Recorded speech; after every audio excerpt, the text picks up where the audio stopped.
Incharge మంత్రివర్యులు వాకిటి శ్రీహరి గారు, సాగునీటి పారుదల శాఖ మంత్రివర్యులు మరియు పౌర సరఫరాల శాఖ మంత్రివర్యులు పెద్దలు ఉత్తమ్ కుమార్ రెడ్డి గారు, అదేవిధంగా వ్యవసాయ శాఖ మంత్రివర్యులు పెద్దలు గౌరవనీయులు తుమ్మల నాగేశ్వరరావు గారు, అదేవిధంగా ఖమ్మం జిల్లా పార్లమెంట్ సభ్యులు రఘురామిరెడ్డి గారు, నాగర్ కర్నూలు పార్లమెంట్ సభ్యులు డాక్టర్ మల్లు రవి గారు, అదేవిధంగా ప్రభుత్వ ప్రత్యేక సలహాదారులు వేం నరేందర్ రెడ్డి గారు, శాసనసభ్యులు మిత్రులు రామ్దాస్ నాయక్ గారు, అదేవిధంగా శాసనసభ్యురాలు సోదరిమణి మట్ట రాగమయ్య గారు, అదేవిధంగా శాసనసభ్యులు మిత్రులు కోరం కనకయ్య గారు, శాసనసభ్యులు మిత్రులు పాయం వెంకటేశ్వర్లు గారు,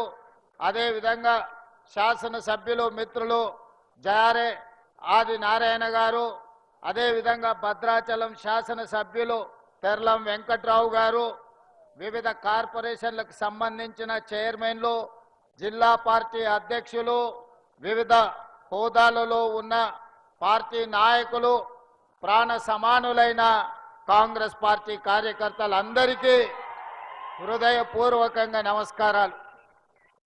మిత్రులారా, మొట్టమొదటిసారి రాజకీయ ప్రయాణం ఖమ్మం జిల్లా 2007-8 సంవత్సరంలో నేను ఈ జిల్లాకు రావడం జరిగింది. ఆనాడు మధిర శాసనసభ నియోజకవర్గం మాజీ శాసనసభ్యులు కొండవాల కోటేశ్వరరావు గారితో కలిసి మధిర శాసనసభ నియోజకవర్గంలో వివిధ గ్రామాలలో పల్లె పల్లె తెలుగుదేశం పార్టీ కార్యక్రమాలు తీసుకొని ముందుకెళ్లడం జరిగింది. ఆ రోజే మొట్టమొదటిసారి మా మిత్రులు బట్టి విక్రమార్క గారి సొంత ఊరు చూడాలి, వారి పెద్దన్న మల్లు అనంతరాములు గారు మా అభిమాన నాయకుడు, ఆ ప్రాంతంలో మా కుటుంబాలకు అత్యంత సన్నిహితుడు అని చెప్పి ఆ గ్రామాన్ని చూడాలన్న ఆసక్తితో స్నానాల లక్ష్మీపురం 2007-8 సంవత్సరంలో ఆ గ్రామానికి వెళ్ళి మల్లు అనంతరాములు గారి ఇల్లు, ఆ గ్రామాన్ని చూడడం జరిగింది.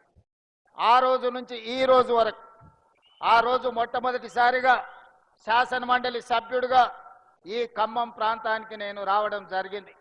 ఆ రోజు నుంచి ఈ రోజు వరకు దాదాపుగా 19-20 సంవత్సరాలలో ఏ రోజు కూడా ఈ ఖమ్మం జిల్లాకు ఏ కార్యక్రమాలలో వచ్చినా మీరు మనసు నిండుగా ఆశీర్వదించి మీ గుండెల నిండా అభిమానాన్ని ప్రదర్శించి శాసన మండలి సభ్యుడి నుంచి తెలంగాణ రాష్ట్ర ముఖ్యమంత్రిగా బాధ్యతలు చేపట్టే వరకు ఖమ్మం జిల్లా ప్రజలు నిండు మనసుతో ఆశీర్వదించి ఈ రోజు ముఖ్యమంత్రి స్థాయికి ఎదగడానికి మీరందరూ అండగా నిలబడ్డందుకు మనస్ఫూర్తిగా మీ అందరికీ ధన్యవాదాలు తెలియజేస్తున్న మిత్రులారా. అదేవిధంగా మిత్రులారా, ఈ సందర్భంగా ఇద్దరు గొప్ప వ్యక్తులను సంక్షేమ పథకాలను అమలు చేయడంలో పేదవాళ్ళ గుండెల్లో శాశ్వతంగా చిరస్థాయిగా వాళ్ళ పేర్లు నిలిచిపోయినాయి. వాళ్ళ ఇద్దరిని ఈనాడు మనం స్మరించుకోవాల్సిన అవసరం ఉన్నది. అందుకే ఈనాడు ఈరోజు విషాదకరమైన రోజు, అన్న నందమూరి తారక రామారావు గారి వర్ధంతి. ఒక గొప్ప నాయకుడు. ఒకనాడు తెలుగు వాళ్ళంటే మదరాసీలని పిలుస్తున్న సందర్భంలో